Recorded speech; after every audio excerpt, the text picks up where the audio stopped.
panibagong kaganapan na naman, kaya tara, samahan nyo kami. Pagkatapos nga ng binyag ng mga pamangkin ko, ay hindi muna kami umuwi ng Bulacan at dumiretso kami sa bahay ng isa naming auntie para doon muna magkitulog. Alas 4 na nga ng hapon kami nakarating sa bahay ni auntie at pagka alas 5 ay lahat kami natulog dahil siguro sa pagod at maaga kaming umalis sa Bulacan. Alas 8 na nga kami ng gabi nagising at kumain at ito naman si Bunso ay inagaw nga ang cellphone ni Kuya kaya ayan nagtago sa ilalim ng upuan. Hindi na nga nakatulog si Bunso kaya maingay at malikot kaya hindi rin kami nakatulog ng maayos hanggang madaling araw. Nung alas 4 na nga ng madaling araw ay nagising na nga si auntie dahil papasok pa ang pinsan namin sa trabaho. Nagtapon nga si auntie ng basura at sumama kami para mamalingki ng madaling araw. Lagi-lagi nga nagtatapon si auntie ng basura tuwing madaling araw dahil araw-araw daw kinukuha ang basura sa labasan dahil malapit din ito sa palengke. At dahil super aga nga namin, iisang tindahan pa lang ng mga gulay ang nagbukas. Buti na lang dahil maraming klase ng gulay ang kanilang mga paninda kaya ayan ang person for the pili-pili na. At ayan na nga marami na nga kaming nabalot kaya for the timbang-timbang na. Wala na nga kaming stock na pagkain sa bahay kaya dito na lang kami namili para pag uwi ay may stock na at hindi na kami kailangan lumabas pa. Pagdating nga namin sa bahay ni auntie ay tuloy ang kakulitan nitong si Bunso. Hanggang pagsikat ng araw ay hindi na ito matutulog. At ito nga nakahanap na naman ng pamalo. Hindi talaga nauubusan ng gagawin at kakalikutin itong si Bunso. Lahat na lang ata ng gamit nila auntie ay nagalaw na ng batang ito at buti na lang ay walang babasagin. Nung umaga na nga ay bumili na nga kami ng ulam pang stock naming pagkain sa bahay at pagkatapos ay dumiretso kami dito sa isa pa naming auntie. Tumambay nga kami saglit pagkatapos ay umalis din kami dahil kailangan na din naming umuwi.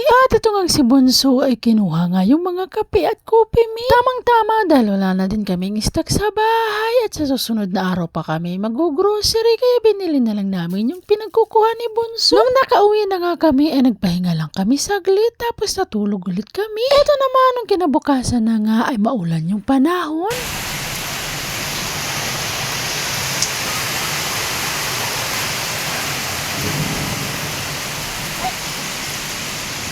Kaya dito lang kami sa bahay at tamang tambay nga itong dalawang bata dito sa pintuan. Lalong-lalo na itong si Bunso na tuwing umuulan, umaraw man umagabi o kahit na madaling araw pa ay gustong-gusto niyang buksan yung pintuan at tumambay diyan. Pagka kinabukasan nga maganda na nga yung panahon at umalis kami para mag-grocery. At nung magpapagasolina sana kami pero hindi natuloy dahil may na-aksidente sa tapat ng gasolinahan. Hindi nga namin alam kung ano ang nangyari diyan basta pagdaan namin ay nakahando na itong lalaking duguan yung ulo. Kaya dito na lang kami sa iba nagpagasolina. Same price lang din naman. Pagkatapos ay nagpakaros muna kami dahil madumi na at nag-long drive siya nung nakaraang araw. Tapos nga magpakaruwas ay dumiretso na kami sa SM at habang pupunta nga kami akala namin ay matatraffic naman kami. Yan pala sa unahan ay may huminto na modern jeep at yun ang naging sanhi kung bakit mahaba ang pila ng sasakyan at hindi namin alam kung may sira ba o ano. Pagdating namin sa SM ay agad diretso kami sa grocery.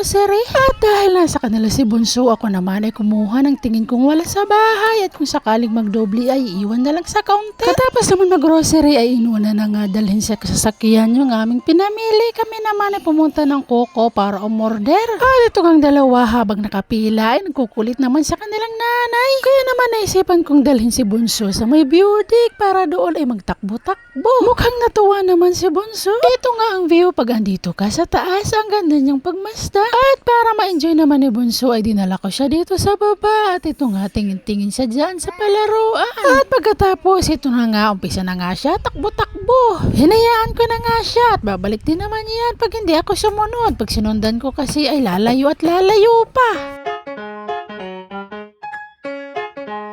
Katapos naman niya magtakbo-takbo, dito naman dinala niya ulit ako sa palaruan. Kaso wala pa ang nanay niya kaya hindi pa siya makasakay. Pagkatapos ay balik sa takbo-takbo naman siya. Dito nga siya tumambay sa may initan. Tinatawag ko siya pero ayaw niyang lumapit kaya tinaguan ko para naman ay lumapit siya. Maya-maya nga ay andyan na nga na ang bilis tumakbo pero dire-diretso naman siya papuntang hagdanan. Umakit na nga ulit kami pero dahil wala pa ang nanay ay balik kami sa baba at doon nagtakbo-takbo ulit siya. At ito na nga na, natatakbo na naman siya, may palingalinga pa. Pero nung nakita niya yung nanay, ay naku, ang bilis-bilis tumakbo. Pagdating niya sa nanay niya, ay balik ulit takbo siya. Ay naku, pagod na siguro itong batang ito. Gustong-gusto niya nga niyang buksan agad yung milk tea na dala ng nanay niya. Uhaw na siguro itong batang ito. Nung nalagyan ko nga ng straw, ay agad-agad sip-sip itong si Bonso. At maya-maya sila ng dalawa ni Kuya. Kaya sa milk tea ko, 3 na kami nagsalo-salo. Atong natapos na nga kami mag-milk tea, naisipan nga ng nanay nila na sumakay kahit isang rides lang bago umuwi. At ito na nga, kumuha na nga ng ticket ng kanilang nanay at sa carousel kami sasakay dahil doon pwede namin silang hawakan. Ito na nga, nakasakay na kami at pagkatapos ito ay umuwi na kami. O siya, hanggang dito na lang. Hanggang sa susunod, maraming salamat.